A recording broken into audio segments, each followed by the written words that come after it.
Have you been paying attention to what's going on in Florida right now in public schools? Or what about this conversation on drag queens reading books to children? Have you heard about books being banned? I heard the Lorax was one of them. You know, the Dr. Seuss book? What about critical race theory being taught? See, these are all questions I know many families have been having. I know this because me and my wife have been having these questions. It's been causing a lot of conversation around our house on where we would send our kid to school, on how we will raise our family. We are having deeper and deeper conversations about how we will shape and form our child and into what kind of person do we actually want them to even become. So, naturally, I sat down and talked to Robby about this question on where should Christian parents send their kids to school. And though we do not say explicitly that you should do this or do that in this episode, I'm going to let my cards show. I was really struggling with the idea of homeschool or even putting my kid in a private school. I'm a product of public school and I really benefited from it. But in this episode, me and Robby have a more important plea. We are asking you the question, who is responsible for your kid? How are you raising them? What are your values for them? You should know that as a parent. This is not just a question of what school you send your kid to, but rather, if you are a responsible God and your child for shaping and molding your kid into the person God has called and created them to be, then how are you doing that? This is a part 1 episode to a 2-part series on education. In this conversation, I talked to Robby right before I went off for my honeymoon. And I was in one place on this issue. Struggling, but I was in one place. But if you stick around and listen, and then you wait and listen to this next episode that will be coming up in 2 weeks, you'll hear me have a conversation with a good friend, Kobe Tomlinson, who's a headmaster, principal. I don't know his specific title, actually. It's in that type of role, though. Principal of Highland Christian Academy in Valdosta, Georgia. And me and my wife and Kobe, just a couple weeks ago, had a conversation where a lot of my questions and concerns were answered. And I'll be honest, me and Berlin's views shifted dramatically. And where I once was very critical of Christian education, I then become a little bit of a fan of. Now, still all the same convictions I have are there. All my same values still there. But how I'm going to implement those into my family's life, how me and Berlin are going to implement those in our family's life, it looks differently than how I would have answered that a month or two ago. And I think that's the beauty of this little education series, 2-part episode series, is you're going to hear kind of where I'm at one point. And hopefully I'm still balanced in this episode. But in the next episode, you're going to hear me from a different point of view and someone who is really wrapping his mind around a different way of viewing these things. So, as always, enjoy this episode. Please rate, review the podcast wherever you're at. Apple, Spotify. If you're on Spotify, check the description and you will see some questions, some polls. That's listener feedback. It's not like dumb polls like, what would you rate this podcast? It's more like, what's your favorite Marvel movie? You know, it's fun things just for us to have some type of interaction and build a community. As well as, please, on Facebook, Instagram, at Into the Fray, share our page. Share it with people. Share it with your friends, your family, whoever. It will dramatically help the podcast grow. Okay? The podcast doesn't grow if people don't share it. But if you share it with just one person, if everybody shared it with one person, we'd grow. Well, if everybody shared it with one person, we'd grow by 50%, 100%. I don't know math. But you get the point. We'd grow a lot. So, enjoy and welcome to Into the Fray.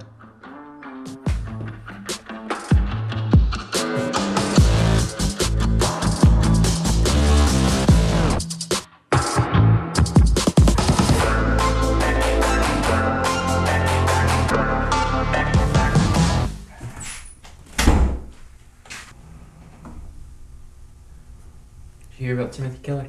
Yeah, I did. Yeah. It's tough, man. Great thinker, though. Golly. Yeah, he was one of those cats, like, you know how, like, I don't know, there's just people in your life, and obviously really wasn't in my life, but he was impactful. Yeah. Because I'd listen to him a lot, like, personality-wise or whatever, people are different than you, but they stretch you. You know what I mean? Like, and he was just, such a thinker, he was brilliant, but very, it seemed like anyway, relatable. I mean, it wasn't like above you kind of stuff. You could just tell, just the love, whether it was the inner city or whether it was, you know what I mean? It wasn't like, I'm just scholarly, up in this ivory tower kind of thing. It was like doctrine meets practical, which is what it should be, personality-wise, he's funny, I guess, but, different style of preaching, I guess, but I love listening to him. Yeah. I was thinking about it yesterday, and he's one of the few pastors who managed to not have like a scandal. I was so worried when I saw it that it was going to be something, like there was going to be something afterwards. Like, I hate being on edge like that. Yeah. But it was nice because I was thinking, I was like, dang, these are some books that I can keep and like not have kind of off to the corner of my bookshelf. I still have like Mark Driscoll's books. Yeah. And just because that was a very special time in my life. I just got saved. Super like hyped up, and I don't know, there's like a lot of nostalgia with all those books of me as like a 14-year-old reading doctrine. Yeah. But then I do kind of keep them kind of off to the side, have some stuff. You're careful how you reference them. Yeah. But Timothy Keller, they're on like my favorite shelf with all my other favorite books, and all the books that I haven't read all of them by him, but all the ones I do have, they like radically shifted my way of thinking about something. So like there's is it The Prodigal? It's about the prodigal sons, but that's a great book. Yeah, it was one of my favorites. It's one of my favorites. Yeah. And then he's got one called like The Prodigal Prophet on Jonah. Okay. Another great one. And it kind of mirrors the prodigal son one, because he kind of contextualizes it to talk about the conservative and liberal and kind of that way of thinking, and kind of helps us like reflect back on how we are in our culture and how maybe we're more like Jonah than we think, and how God is still gracious in that. And then he's got this book, Sinner Church, which is a freaking textbook. Yeah, I know that one. It looks like a legit textbook. Yeah. With the size and everything. Yeah. But he like breaks down different church models. Okay. Because I think it's like one of those books that's a part of his organization on like equipping and like church planning and stuff like that, and Redeemer. And the entire book is like he'll break down different ways people are doing church, and he does it in like a really gracious way. Like he's got his preference, but the entire time he's like, now this actually would really work well like in this setting, but he's like, but in New York City not so much. And so he's like comparing and contrasting, giving you like an idea of, okay, maybe you take a little bit from over here, a little bit from over here, and you mesh them, and that'll work. Yeah, I'm trying to think. I know that was the name of the church, but Redeemer, because there's a book where he walks through the book of Mark. What is it called? I don't know, it might be Redeemer. I can't remember what it is. But it was one of the first ones I read of his, and I was teaching through the book of Mark, man. It's just like, you know how it is. Like, it's funny. I don't know how you do like your study or whatever, but somebody made a joke of this one time in seminary, and it's funny and true at the same time. Was like, go through. You do all your notes first. Like, you read through, you write notes, like instead of going straight to commentaries first. Yeah. you go through, and then when you go through the commentaries, you know, you kind of, okay, this lines up, or here's another little nugget, let me make it my own, or whatever kind of thing, or reference it, whatever. But somebody made a comment about, yeah, that's a dangerous thing when you deal with certain, you know, theologians. They were even saying like a Warren Wiersbe was like, you do yours and you go to his, and you're like, crap. You just want to use his. Like, his is so much better. And Keller was kind of that way, and going through that book of Mark, it was like, I did mine, and then I go and be like, man, like, yeah, I got it. Okay, let me change up some stuff or use his or whatever, because it's so good. Yeah. Yeah. He's, man, what is, you know, he's experiencing right now, though. Yeah. All that stuff he taught and preached for years. And that was one of those things of, because I had seen the report like the day before that he got put on hospice. Yeah.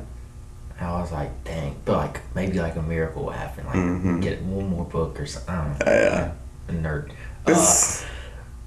But then the news that he died and how his son and some of the other people had talked about it. Yeah. It like was like it was sad, but it was a relief, because you're like, oh no, he was in a lot of pain. Yeah. And you're just thankful that he doesn't have to be in that pain anymore, because he lived such a like. I know he had all his own struggles, but he lived such a strong, healthy life overall. Mm-hmm. Even I was telling Berlin, because she doesn't know. Yeah. She's like, I don't know. She thought Zachary Levi was Timothy Keller. Have you seen the Shazam movie? I saw the first one. Yeah. She thought that guy was Timothy Keller, because I have his book, and he's got his like face as like the cover of it. Mm-hmm. And somehow she thought that was Timothy Keller. I was like, no, this is the way he looked. And she's like, oh, okay then. That's funny. But I was telling her how, you know, we were in this age where it's so easy to put a book out or to get your thoughts and ideas out there. And Timothy Keller, like, he waited before he ever, like,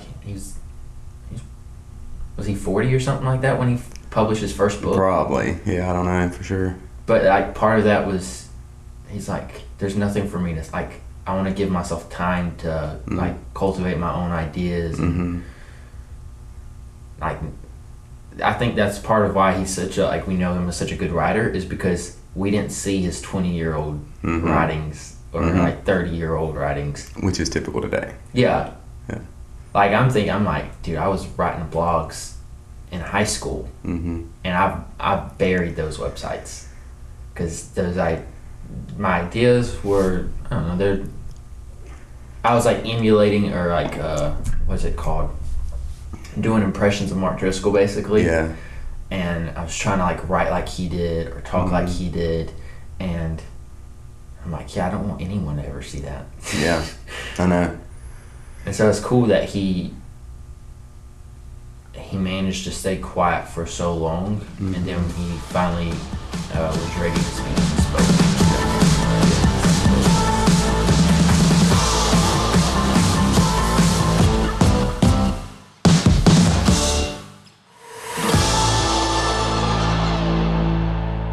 So you just, Bryce is 18, right? Yes. Okay. And then Cole's 16? Yes. Okay. Griffin's 20. Yep, two. They've all went to public school, right? Well, actually, yes, they have. But Cole is homeschooled right now. I did not know. So we've done both. Okay. Yeah, we've done both. So, let's rewind back to like early on Griffin. Yeah. Because y'all had Griffin when you were a Christian, right? Or it was like or was it y'all became Christians like before we started school? Before he started school, yes. Not before we had him. Okay. Yes. So what was did y'all think through where you're going to place him in like schooling? Was it going to be private, public, or homeschool? Was that school, or was it like... No, I mean, Carrie and I both, we in public school throughout our lives kind of thing. Except for me, obviously, in seminary, I guess, would be the only difference. But, I mean, for us, it was, we never even discussed it, to be honest with you. I mean, with Griffin, well, any of the three going into kind of their, moving from daycare to actually school, I mean, we just never really, but I mean, and one of the things for us, I don't know if it was just because of our history and kind of all of our family, everybody went to, for the most part. Now, I do have my younger sister, her kiddos have always went to a Christian private school. But for us, I mean, it wasn't just, I guess, history or some of it was monetary. I mean, it was just money kind of thing. I mean, we couldn't afford to do a private school, plus the limitations. I mean, to be honest, because where we're at as far as in Berrien County, ain't a whole lot of private schools, Christian schools. So, I mean, that just really didn't even cross our minds going into it. Do you know much about that old private school that was here, the old Christian school? It's like... I met the lady who I guess would have been the president, chairperson, years ago. Okay. Years ago, but I don't know anything about it now. No. There actually, when we did become believers, and we had moved from Lowndes County back to Berrien County, the church that we were members of and served in, they actually. One of the ladies, she did kind of a private homeschool. I mean, it had, obviously like a handful kind of thing. So we did discuss that then. And then they were actually trying to start in Hall a little small Christian school. Yeah. It just never got on its feet. So that was really the only time we discussed it. What about with Bryce? Was like, because of the special needs, was that a challenge of... In my mind, I'm thinking, okay, the private Christian schools I don't know if they are able to take care of the special needs kids as well as a public school can, just because public schools they usually have more resources. They do, yeah. I'm sure there are in certain again, I don't know. Okay. I mean, I don't know if any private Christian schools that are even remotely close to our area would provide even that service. Yeah. Again, for us with Griffin, because they are 2 years apart, all three of them. So when Griffin was in public school, it was just kind of a natural thing for Bryce. And at the time when we moved back down here, we were in Tift County. And so there was a little hesitation just because of so much of the things that were going on with Bryce, putting him anywhere. I mean, because we were so guarded. I mean, as parents, we would go, to a church gathering, and our mind constantly was like, man, I don't think they're equipped for this, for him. And there were some incidences that would happen with him getting choked and stuff. And so it was just a constant thing, like, we were just really nervous about, are they, do they have the resources? Are they equipped? Are they trained? And it's not just, somebody that's used to a normal, air quote, kid. You know what I mean? Like kind of thing. But with Bryce, man, Tift County had a phenomenal special ed department. I mean, phenomenal. We got to know their teacher. She was actually a member at the Bridge. It was phenomenal. And then when we had to move him back to Berrien County, same thing. I mean, it was just phenomenal. And one of the great things about the public school for Bryce is, just the life. Yeah, they were constantly, teachers are always communicating with us. Always. And wanting to see what our goals are for him and what we're doing at home and what they're doing at school. And so there's a lot of just overlap as far as, life goals for him. And so they just are constantly working with you, and it's so reassuring.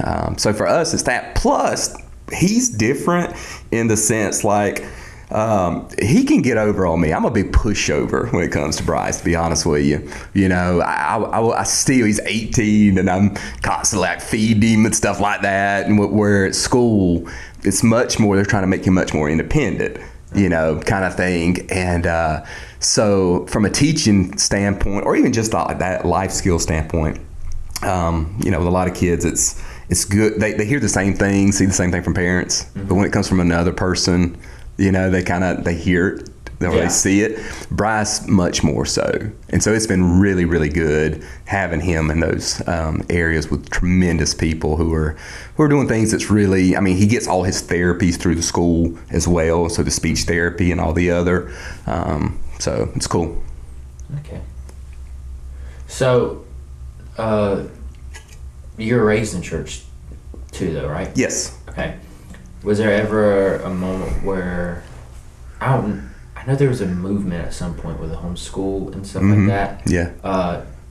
Was there ever a question for your mom on maybe I need to put Robby in like a private school or something? No, I think my mom was kind of the same way. It just wasn't an option. My dad was a truck driver all his life, and so he was gone a lot, like 5-6 days a week. Yeah. And she had 3 kids, worked full time.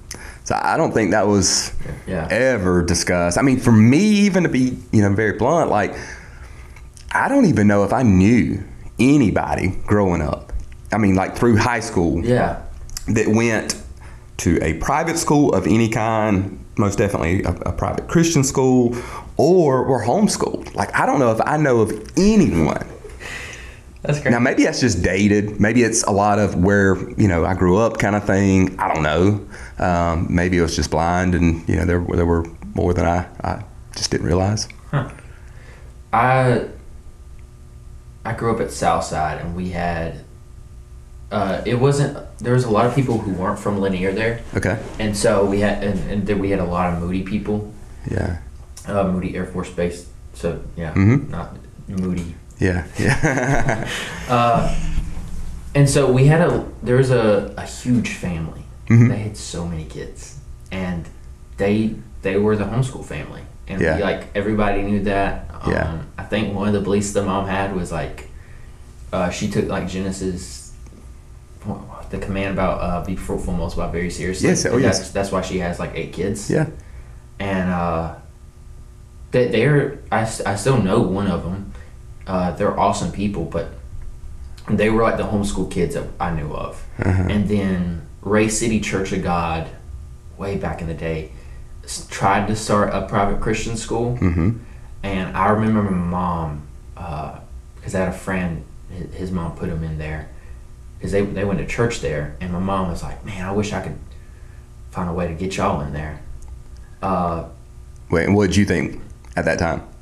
I was like, why would I want to go? It's literally a church build, one building. That's the size of it. Yeah. And I was like, why would I want to go to that? Yeah. It's not big at all. In my mind, I'm like, we're just going to all sit in a room together with 3-year-olds? No. But then my mom, over the years, she always said that she really wished that she could have put us in a private Christian school. And it wasn't because of any political thing, because this is before the huge political divide we have right now. And so it was more of, I just want to raise my kids in the way of the Lord, and I'd much rather y'all be learning the Bible as well as math and science and all that stuff. But then when I got older and I graduated high school, the guy that I replaced at the cabinet shop, Kobe Tomlinson, he was going to school to be a teacher through Liberty University, and he was applying around and trying to get a job somewhere, preferably at a private Christian school, and it ended up being Highland Christian Academy in Valdosta. They ended up working at, and he didn't just become a teacher, he became the headmaster or whatever, the principal name they got going on there.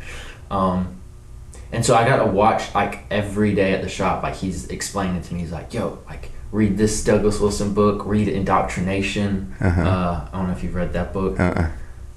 Indoctrination is it's another one of those textbook type books. Yeah. But it's a bunch of contributing authors. I think Bodie Baucham's in there. Maybe John Piper. I don't remember. But a lot of them, and they talk about the decline of public education and why you need to get your kids into a private Christian school or homeschool, and they go through the issue of public schools being too quick to give your kids ADHD medicine and all that stuff, and how Christian schools are going to be better at that. And there's a lot of interesting things about that book that I look back, I'm like, yeah, those were interesting arguments. I can see some of those points for sure. But then the struggle I've had, because there was a time in my life, it's kind of like when we talk about politics, of a time in my life where I was like gung-ho on like Christian Reconstructionism, like Yes. yeah. Yeah. Around that time was also like, let's burn the public school down, Yeah. because they're taking taxpayers' dollars, and we need to like Christianize everything. But then the challenging part was kind of, I don't know, when I started wrestling through whether that's our job to, I don't know, like to Christianize all education. Because me and Berlin have been talking about this, because by the time this comes out, we'll be married. We've been talking about like where we'd send our kids to school. She's going to school to be a teacher, and like where she would work and stuff like that. And the conversation, like, we see the issues public education has, but then we also really, me and Berlin really want to value diversity in like thought. Yeah. And so the idea of sending our kid to a private Christian school, where it's like, and maybe this is misrepresenting how they teach this stuff, but this is my understanding of like why parents will send their kids there, of you being taught, okay, God made the earth in literally 6 days, and anything else is off the table. Me and Berlin are like, well, there's Christians who disagree on that. For sure. And we want their viewpoint shared too. Yeah. And then too, like, me and Berlin, we have kind of the culture we want to build in our house is this culture of, we invite people over to the dinner table, we build community. People that are different, even. Very different. Yeah. Worldviews. Yeah. Spiritual, yes. And so like, you know, I was reading before we started this about like, right now there's a rise in private education, especially private Christian education, because a lot of parents are wanting to, they're seeing the things about schools teaching CRT or adding on to Black history, or the what is it, the transgender conversation, and how public schools seems to be going that route. Yeah. And so a lot of Christian parents are like, okay, we don't want our kids taught any like Marxist ideas or whatever, or questioning their gender, and we're going to take them out and we're going to put them in private Christian schools, and there's a rise. And like, I've even talked to Kobe, and he's talked about since the pandemic, they had a ton of kids start coming. And then there was one report that, like, the headmaster was like, yeah, we had to turn down kids because we didn't have enough room for how many have been trying to come in. But then for me and Berlin, we're thinking through this, and we're like, no, that some of these things aren't an option. Like, her brother is transgender. He's gonna be around our kids. Our kids are gonna ask, like, what's going on with Uncle Daniel, and that's not something we can, like, nice and neatly hide our kids away from. We're gonna have to have those open conversations. When they look at our bookshelf, because me and Berlin are both readers, they're gonna see like The Color of Compromise by Jamar Tisby, and they're gonna be like, yo, what's this? And I'm like, well, it's a book about how, you know, white people haven't been that great, especially in church history. How we're gonna build our home, they're gonna be having to deal with these questions and these topics, whether they like it or not, because that's the type of people their parents are. And so with the idea of public school and some of the like concerns there, we're like, I mean, it kind of doesn't look too dissimilar from how we want to raise our kids. Like, we want our kids to, we don't want our kids to be these, like, I don't want to say weird, but we don't want them to be isolated in this Christian bubble where they're never challenged, they're never, they don't ever, I don't want them to grow up thinking like I thought of, and I grew up in public school, but for the longest time, I thought everybody was a Christian, And so when we heard about like the faith ministry at church, and they're going around to different houses and stuff like that, sharing the gospel, my question was always, with who? Like, is there like a certain part of town that has like a bunch of non-Christians? Yeah, must together? be just pocket. Yeah. Yeah. We want our kids to be around like a diversity of thought and all, and people. And for us, it's a struggle, because then we do hear the argument that you want to raise your child in the way of the Lord. Yes. And you are commanded to. Yeah. Which, and let me say this too, because again, me not growing up and me being a lot older than you, so like for me, like I guess the last 20 years, not having any awareness, let alone being part of the discussion or debate, if you want to call it that, of home, private, public school kind of thing. The last 20 years, but it's amazing how heated this gets. Yeah.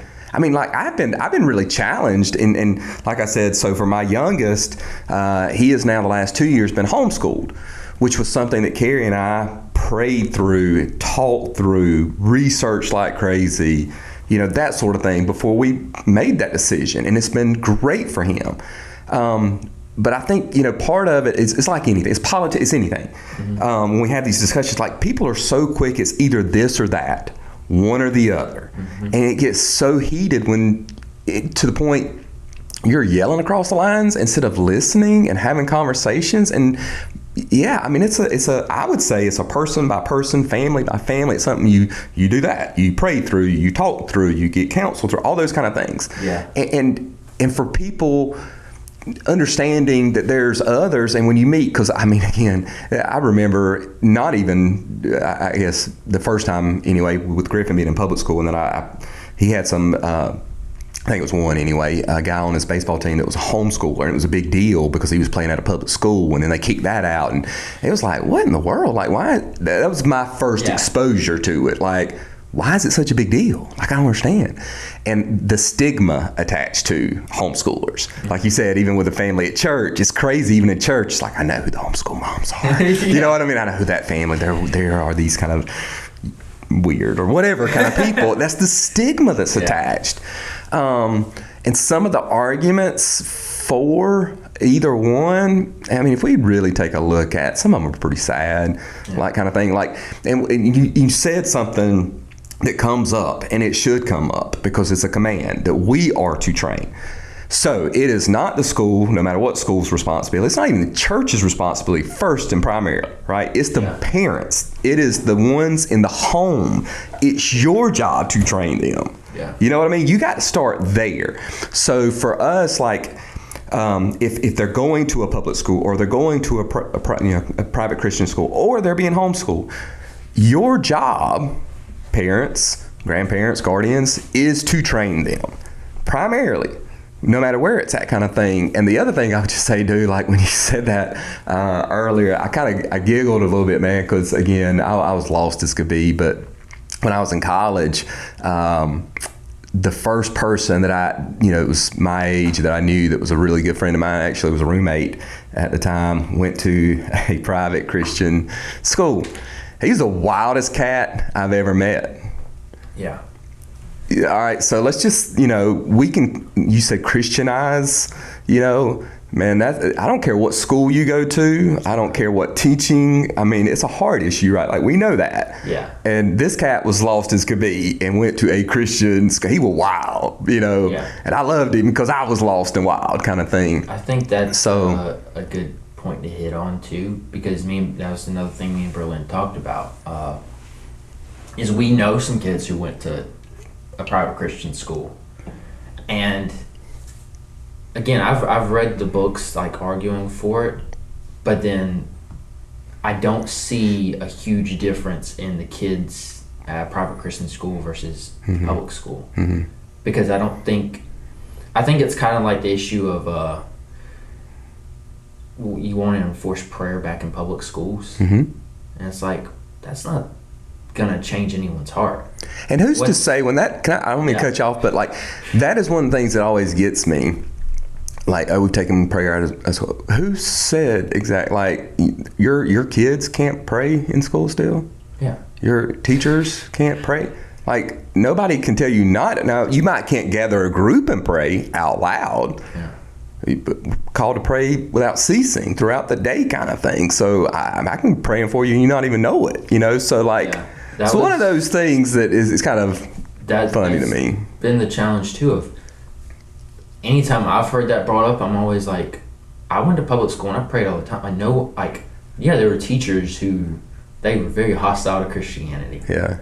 They ended up being my favorite teachers, too, though, because they were challenging me. But they never said don't pray in class. Yeah. They actually had a lot of respect for any time I did something like Yeah. that. But then too, I'm like, yeah, I knew the other Christian kids in school. It wasn't, they didn't pray in school because there's some rule behind it. They didn't pray because they don't pray at home. Like, they don't, like, I think we have a lot of, we put the clothes on like Christianity, so we have our cute Christian t-shirts and stuff like that. Yeah.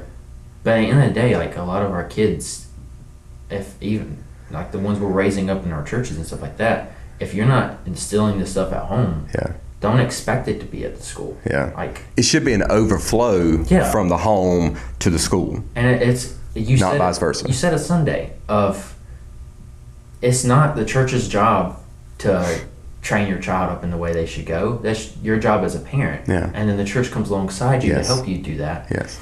And then in my mind, the school system is a place where that they can practically live that stuff out that they've been getting trained up in. Yeah. Well, let me say this too with Cole, like, so it has been really, really good, the homeschool, and doing it obviously from the Christian perspective. So history and religion and stuff.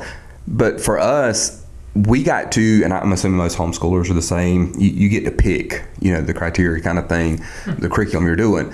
And so I'm adamant, like, yeah, I love this, but this is not going to be, again, in, like, so if this can't, like, I know one couple who, when they started their, you know, doing their homeschooling, and they were talking about, they start with devotion and prayer every day and da-da-da. And I'm like, man, rock on. That is awesome. But again, if your kid goes to public school or private Christian, shouldn't you do that anyway? Like, again, that's the parents, you know, and just because it's a curriculum doesn't mean it's a substitute for the, you know what I mean? Like, me, you know, preparing for a sermon cannot be a substitute for my just time with the Lord, you know, kind of the intimacy with my Father. So there's that aspect. But with Cole, I wanted to make sure too, like when Carrie and I were walking through, like, okay, but I want him to have to address different religions, because he's going to have to address them. He is addressing them online, through friends. I mean, they're having those conversations. Transgender, you're gonna have to talk about that. Yeah. So if it's in that format, then, you know, yes, those are brought to the attention, and yes, you're going to sit down and have those Christian. Okay, what does God's word say about it? Let's have these discussions. And if it's coming home from a public school, maybe it's a little bit more on your plate, because now they're hearing it there and you're having to do it at home too. But either way, again, parents, it's your responsibility. Yes. You got to be engaged in what they're learning, whether you're hand picking it as far as the curriculum goes, or they're going to a public school. And just one thing too, because I know it gets heated, but we're not bashing or saying, you know, because again, I know so many homeschool families that are just rock stars for heaven. I mean, they love Jesus. They are awesome. Yeah. I know awesome families, many of them that go to public schools, who their kids are some of the most godly kids I've ever come across, and they go to public school. You know what I mean? So let's not, you know, just kind of umbrella one or the other. Like, you know what I mean? Like, and even just not only their walk, but their weirdness or this or that. Because Peter says, you know, we're holy in this nation, but he says we're a peculiar people, which means we're weirdos. Yeah. As believers, you should stick out. You should stand out. You're going to be weird, you know, and that's a good thing. So be that weirdo. But one of the arguments I've always heard is you know, well, I'm going to send my kid who's a believer to public school so they can be, you know, light in a dark place. Man, I remember, I think it was Jen Wilkins, got crushed by the homeschool community. Yeah. Because that wasn't really our argument, but she did kind of put that out there that our kids are to be that anyway. We're to be that wherever it is. Yeah. Whether that's a secular job, where there's people around you who are so lost, and you know what I mean? What are you going to do in your job? Like, can you just handpick this Christian community always? Well, 99% of people probably can't. So you should be the one that's overflowing, and they're seeing something different about you. Like even public school teachers, maybe you can't hold their hand and pray for them out loud. Maybe you can't read scripture in the classroom. But I know this, man, I don't care if it's in the classroom or the business place, the secular world in general. You being that peculiar, weird, standout person in how you treat people differently, speak to them differently, react differently, then take all that. Yeah. Eventually, somebody gonna ask you. Yeah. Eventually, the gospel will be shared. Yes. I know that. I know too many businesses, they don't have a fish on the outside of their door. You know what I mean? And nothing against that. Or they don't have, within their name,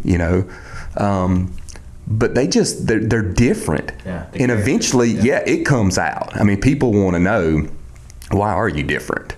Yeah. And then there's the opportunity. And so, that goes anywhere, even in the classroom. Yeah. Something I as you're talking, you kind of hit on it about how, maybe your kid can't pray with the teacher, like, publicly or whatever. Mm-hmm. But one of my pushbacks to that, too, is I don't think we're being persecuted as much as it's put out there in, like, public school. Like you said, like, I agree. It's family by family choice. Mm-hmm. I don't think there's a right or wrong way to do it.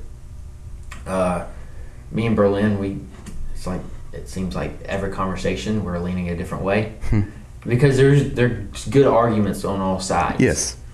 But to one thing that I was just always, sometimes I wonder if we rob our Christian kids of the opportunity to suffer for Jesus. Mm-hmm. And I think sometimes I just wonder if that's part of the problem, is we try to create such a nice, neat, like, bow on top experience for them to where they have no problem sharing their faith. Mm-hmm. And that's not actually preparing them for the world they're going to enter into. Mm-hmm. And it's not that, like, me and you are out there and we've had experiences with people who are hostile to Christianity. For sure. But that's not an everyday thing in our country. Like in our setting, that's maybe in Portland, like John Mark Comer's struggling. Yeah. But No doubt. Yeah. But I think we have a lot more grace in our area to be a Christian in the public school setting and not face a ton of pushback. Yeah. And so sometimes I'm like, hey, let's not call that persecution because it does sound, to my mind, a lot like crying wolf of you haven't met persecution yet, and when you do, you'll know it. Yeah. And so I think understanding that, your kid may, I'll just speak from my experience. My mom did not like some of the teachers I had because of how hostile to Christianity they were, and they singled me out. Like they would call you out publicly in class. Yes, they called my family out, and I was like, okay, like this is history. Let's go. But I look back on those teachers, and I have so much respect for them because that goes both ways. I think there are some Christian teachers in the public school setting who will also single out the atheist kid. And I watched that time and time again because I had a friend, I'm not going to say their name, but he was an atheist. He was the nicest, funniest guy you'd meet. He didn't bother anybody. He was kind of like a loner, but like when you got to know him, like he bursted out of his bubble. Yeah. But when people found out that he wasn't a Christian, there was so much hate. Like, people legit would cuss him out. And I was always you're doing the opposite of what you should be doing. This isn't going to draw him to Jesus. No. It's pushing him further away. And I think that sometimes as Christians, we forget that sometimes we're the persecutors in our setting, and especially the one that I grew up in. I watched a ton of Christians persecute people of a different religion or a different viewpoint, but then cry when a teacher singled them out. Yeah. And in my mind, I'm like, no, that's one. I read Radical by David Platt. Yeah. First thing when I became a Christian. That is all about suffering for the gospel and how you should count it as joy, and to live as Christ, die as gain. And I went to school thinking that. And so when my teachers would single me out and they're like, there was one, he's like, and you and your family, y'all think y'all got it right. Out of everybody in the whole world, your family got it right. And he was teaching on I think it was world history, and we were in the Middle East section, and he's like, now you tell me this, how do you got it right? You live in Stockton, Georgia, but all the people who live where your supposed holy texts come from believe the opposite. I was like, that's a great question. Yeah. I probably should go learn that. Yeah. So you didn't fire back? No. Yeah. One, because I really didn't know. Yeah. But I thought this was interesting. There was a kid sat front row in that class, and I guess me and him have no relationship. We had classes together, but we didn't really talk. He was in his own world doing I don't even know what. But he was this stoner atheist kid. He didn't pay attention to class. He sat up front because the teacher put him there, and he'd fall asleep, and he'd smart back off and stuff like that. And I guess he had enough of the teacher just pointing me out. And one day the teacher did that, and it was something about the unforgivable sin. And that kid spoke up on my behalf, and he gave an answer. I just sat back, and I was like, yo, thank you, because I did not know that answer either. Yeah. But that was a cool experience of okay, there's someone who, one, he has no reason to do that for me. Me and him are not friends. Yeah. He also lives a completely different lifestyle than me. Yeah. But then he saw what this teacher was doing, and he spoke up for me. Yeah. And I was like, I love that. Yeah. Thank you. Yeah. And then I feel as a Christian, if you're in a setting like that, do that for others. But back to the point, I guess. I think it'd be good, and maybe this.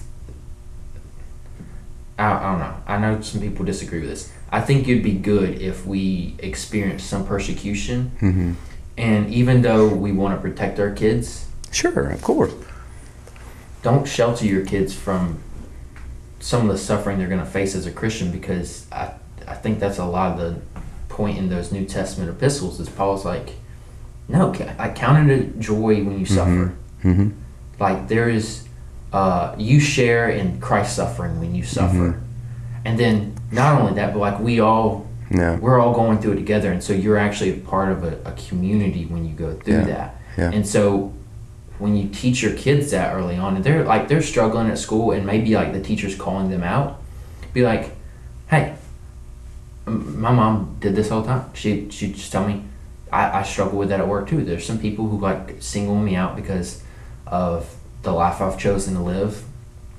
She just related to me, and it gave me this sense of okay, I'm not the only one dealing with this, so maybe there's a way we can work through this together. Yeah. And then understanding ultimately that Christ suffered before you, and he suffered worse than you. That's, I don't know, you relate to your Savior. You relate to something greater out there. Yeah. Paul says he wants to know first the power of Christ's resurrection, which we would stop at because we want that. But then he says the same thing, and to know his sufferings. We don't like that part, But let me say two things too, Austin. So to the teacher thing, I get I'm glad you brought that up, because there are teachers. I mean, again, there are amazing teachers. There are amazing godly teachers. There are great intellectual, loving teachers who are unbelievers. I mean, again, let's not just cast this, very broad, Yeah. umbrella on everybody kind of thing. But the ones who are hostile, like public calling, I mean, that's something that needs to be addressed, period. Mm-hmm. Not just that's what kind of behavior is that? You know what I mean? Yeah. But in the preparation, again, so much of Christianity, again, too, in us modeling Christ is being how we react. I mean, what happens when you get punched in the gut? Yeah. What comes out of your mouth then? How do you respond then? Because it's easy, if everything's flowers and rainbows, I love Jesus, but what about, when it's not? So teachers shouldn't do that, period. Yeah. But to understand and to teach your kids, I mean, because I remember, again, being an unbeliever, but one of the first classes I had at UGA, man, there was, it was a science class, and it was on anthropology, and this cat came in, and I knew he was brilliant and very intimidated, and it was a huge class, and man, he was all into Darwinism, and he had some choice words for Christianity, and it was the first time, again, and I grew up in a public school. Maybe I didn't listen in school, I don't know, I made good grades, but like, I was so challenged by him, and I wasn't a believer, but I mean, it rocked me. And again, my mom, one of the godliest women I know to this day, but I just was not prepared. And if I'd have been a believer, and I don't know, but that foundation just was not there at all, to where, man, I was like, well, this cat must know. You know what I mean? So eventually, whether it's in the classroom, online, in an office, whatever kind of thing, sitting in the bar, eventually conversations are going to come up. You know what I mean? Yep. From friends or coworkers or whatever, it's just going to challenge you. So as we're training our kids, whether it's in a private Christian school, at home, in public, we need to be, at least teaching them about other religions, about other belief systems, about this and that. Not that they have to know all of those perfectly, but part of apologetics is knowing why we believe what we believe. Yep. So they better be grounded in why we believe what we believe. You don't have to be an expert in all the others, but having a general knowledge is important, because when you read the scriptures, isn't it kind of cool sometimes how, like, Paul will quote an unbeliever? I mean, have you ever noticed that? Like, he will quote the culture or philosopher, because he knew what was going around. Not again, and Paul was brilliant before faith in Christ and after faith in Christ, which is part of loving the Lord with all your mind. It's a good thing. We're always learners. And so, I mean, I'm learning more today than ever. Yeah. And so we're constant. That's part of a disciple, learner. Yeah. You will be a constant learner. So, What do you think is the goal for parents in raising their kid up? Of like, what is I think that's a lot of the challenges. Like, okay, we're supposed to raise our kid up in the way of the Lord. Yeah.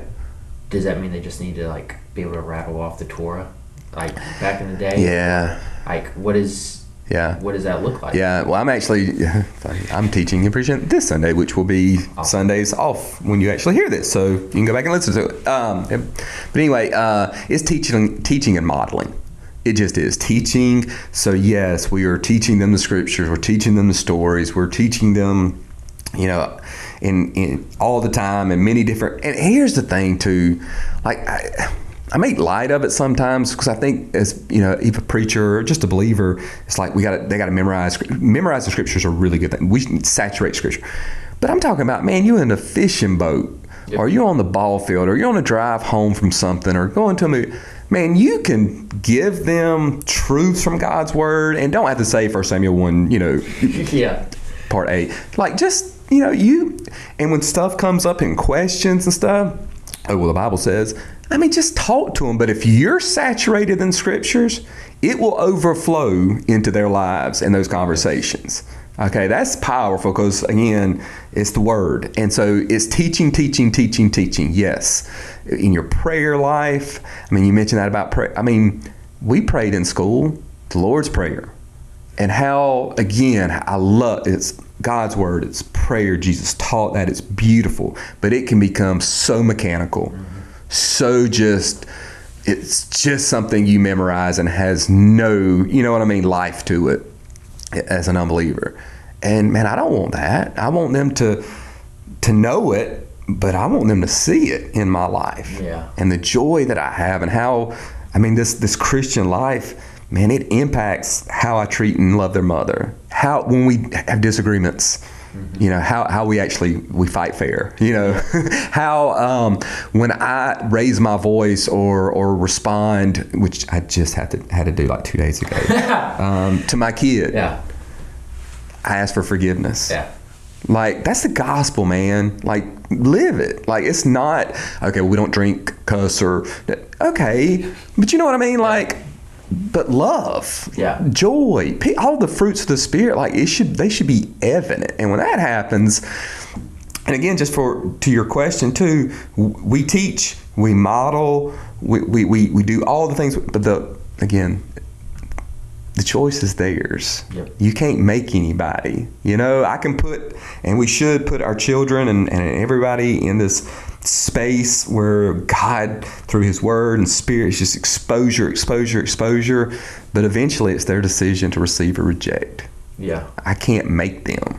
Yeah. So. Me and Berlin have talked about how there's certain like practices we want to instill in the culture of the family, and some of those being like Sabbath and solitude, stuff like that, silence.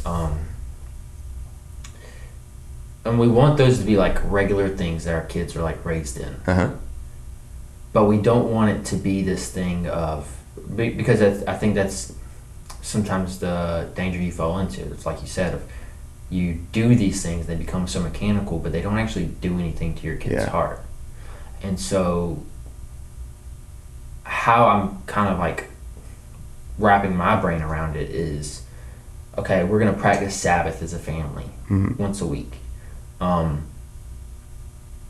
for my kids, it's going to be more like an invitation of, hey, your parents are, we've chosen to live this lifestyle, the way of Jesus out. And this is how it's going to look. You're going to like see this growing up by the things we do. You're going to see us repent. You're going to see us rest. You're going to see us study the scriptures, but you're also going to see us love our neighbor. Yeah. And we're going to be like, maybe this is not how you should do it. I don't know. But for our kids, it's going to be more like an invitation of, hey, do you want to come join us in these things? And those be entry points of having those conversations about like you sharing your testimony. I think back to how my dad raised me, and my parents did not have an instruction book at all. They're new Christians. They're trying to live their faith out, but there's a lot of things that they just did not understand that older, wiser Christians did. And so there are a lot of how they raised me, I think of as like them trying to put things together and see if they work, and if they don't, we're just going to move on to the next one and act like it never happened. But my dad, he regularly, I think I got this a little more than my siblings did, but he'd wake me up early in the morning, and we'd watch Jimmy Neutron or something like that, but then we'd go to work. Especially like during the summer, I'd get to go to like work with him. And during the time where he had lost his job at the cabinet shop, it was like that, it would have been 2009 because it hit the cabinet shop a little later. I would go with my dad, and we'd go and do these like random jobs. So maybe one day he's a plumber, one day he's a handyman, one day he's putting a roof on. Like it was everywhere. And there are multiple times where we'd go to a job, and the person would go to pay him, and he'd be like, "No, you're good. I'm not accepting anything." I'm like, "Dad, what? Yeah, we broke." Like, also, why would you do this? Yeah. And do it for free? Like, why not take the money? Like, you could buy me like we used to, every time after basketball practice or a game, we'd go to Hardee's and get the $5 big bag lunch. And it was like our little secret little thing that we did, and we had to go home and act like we hadn't ate dinner and eat dinner, like all that stuff. And so my dad's like turning down this money. I'm like, yo, we could go get the $5 Big Bag. And his response, it didn't stick with me at that moment. Yeah. Like, it didn't fully like come to my realization. But then years later, I'm like looking back, I'm like, my dad was teaching me like solid Christian truths in his suffering, in the time where he's without. Mm-hmm. And he's got to provide for a family too. He's purposefully turning down money because he wants to maintain trust in the Lord that the Lord's going to provide. Yeah. And every time the Lord would provide. Now, it wouldn't always be in the way maybe he wanted it to, but growing up seeing that, I'm like, okay, as Christians, no matter what we give, no matter what financial circumstance we're in, we always find a way to give back to others, because as Christians, we're generous, and we give because God gave to us. Yeah. And he would invite me into that. And so there are times where we're on vacation and there's a homeless guy, and my dad would just invite me to participate in going and helping this homeless guy out. And as a kid, those things instilled me. Yeah. Now, my parents did the whole like go to your room and read your Bible for 30 minutes thing. We ain't reading our Bible. We don't like they would just give us the Bible, and then we go in there and we're like, I don't even know what to do. Yeah. Well, I don't know where to start. I don't understand how to read this thing. And so it would always be a challenge. We'd try to get the devotional Bibles that have like the thing that you could read in there.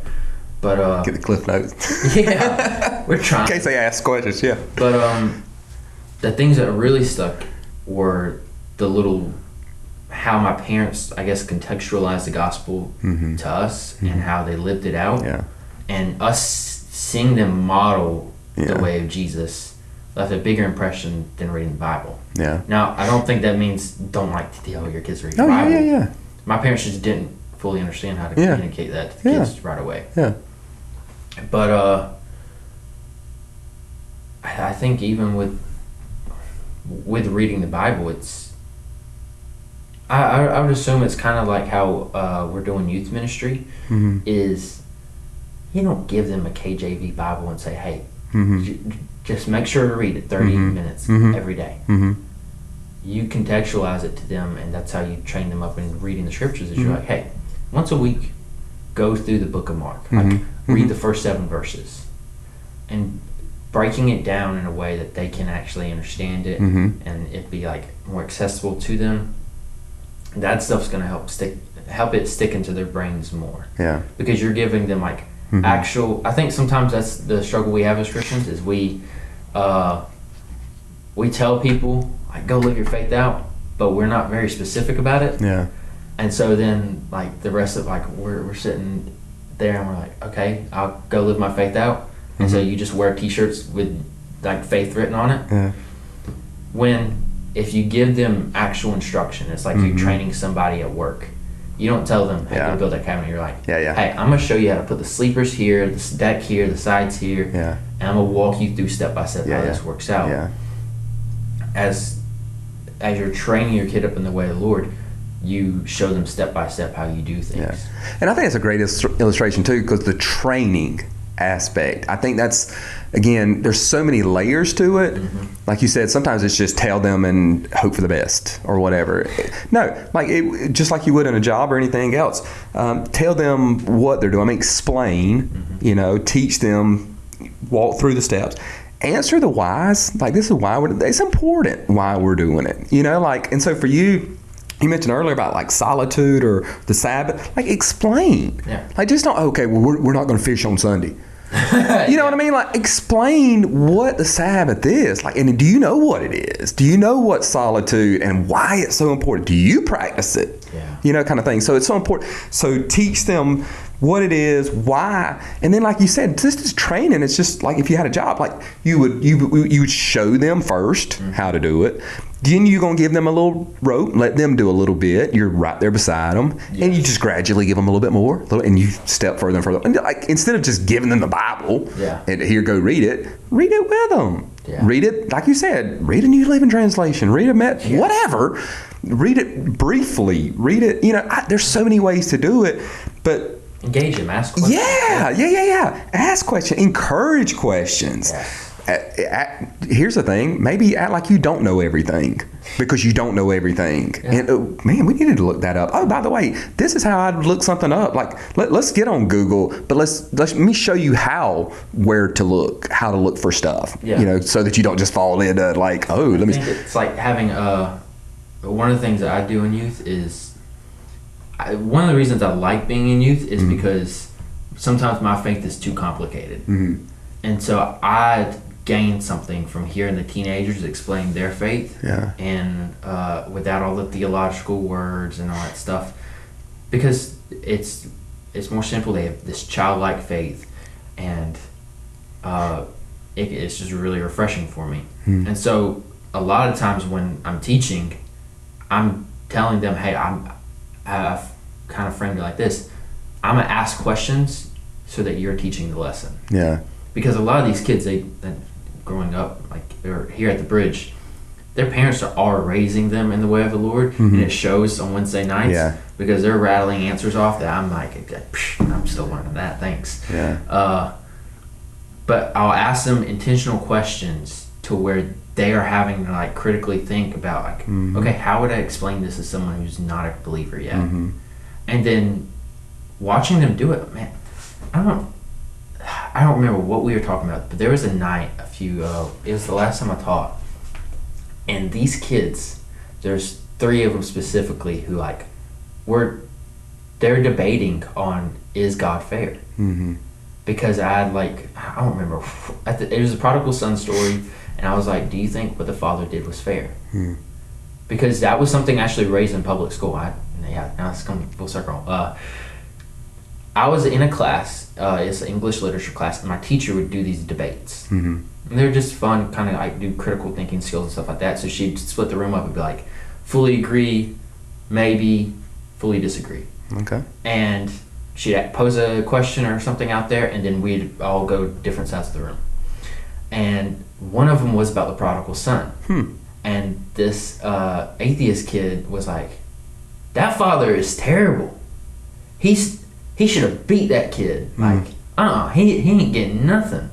He's like, and why would he treat the good son like that? Like, that's not fair at all. I was like, wow, that was heresy in my mind at that point. Because I was like, does he not know the gospel? Yeah. But I mentioned that to those kids, and we're working through it, and we're like thinking through the question of like, okay, God's just. But he's also a forgiving God, so does that mean he's actually fair? And how does that all work together? And I'm watching these kids, like, they're really, like, their brains are exploding trying to make this stuff work together. And one of them was like, no, like, forgiveness it's not fair. Like, but that's okay. And then another kid's like, no, you can't say that because God's not fair. Yeah. But giving them the opportunity to work through that stuff and helping them, I don't know, I just think that's helpful of like giving them the opportunity to explain their own faith and helping ask intentional questions to where they're put in a position where they have to answer for themselves and not be able to just repeat what you told them. Yeah, if they're just regurgitating, something they've heard, and you don't have that critical thinking, because I mean, it's disciples who will make disciples who make disciples. So you're making disciples, and maybe it's not too far down the road, they will be making disciples. So even for those, our youth, our students, they're making disciples now. It ain't 20 years from now. And so, you want that for them to be able to think through. And two, when you do that, it brings so much to the surface for you, because those stories that you've heard or scriptures that you read or memorized or whatever, it's like, okay, this perspective of the father seemingly being very unfair. But that's how anybody would just read it on the surface, to be honest. It does seem unfair, right? Yeah. So again, it's not just a cute, neat Sunday school story. You have to really dive into it. And I think it's amazing. Let me say one thing. I know we need to wrap it up. So some of the misconceptions too, like, and I've heard this, and maybe even I've thought it in certain capacity, but for some it's like, well, I don't want my kid to be homeschooled or a private Christian school because I don't want them. You said the word shelter earlier, because I don't want them just to go wild later. Because if we hold back now, then eventually when they're out of the house, let me tell you something, if that's their heart is to go wild, I don't care what kind of home, because I was lost, and when I got out of the house, I went more wilder. Like, you know what I mean? Like, Yeah. so just again, we are to train them early, often, everywhere kind of thing. And we're trusting the Lord, man, with them. You know, we're trusting as we're training, as we're letting them go, whatever capacity that is, whether that's going to public school early, whether that's going off to college or workplace or whatever kind of thing. I mean, and again, we're praying that scripture, they're going to return no matter what. They're going to be steadfast, grounded in the faith. And if they do get sideways, they will return, because I have poured this into them. Yep.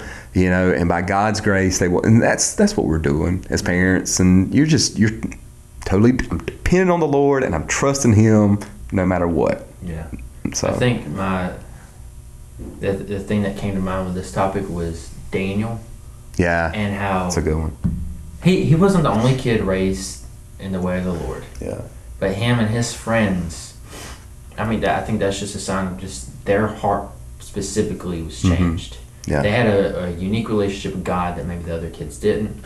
And so that's why when they entered into Babylon or that public school system or whatever, they were able to maintain their faith in us because there was actually something, a personal relationship they have with Jesus. Yeah. And it's like you said, you can't, no matter how many Sabbaths you put them through or how much Bible reading you put them through, like that's got to be, like for all of us, it's a personal relationship you have to have with Jesus. Yeah, and agree. as a parent, you can't force that on them. And Daniel, just again, one last point on that. I mean, there was the point though of him drawing the line in the sand, so to speak.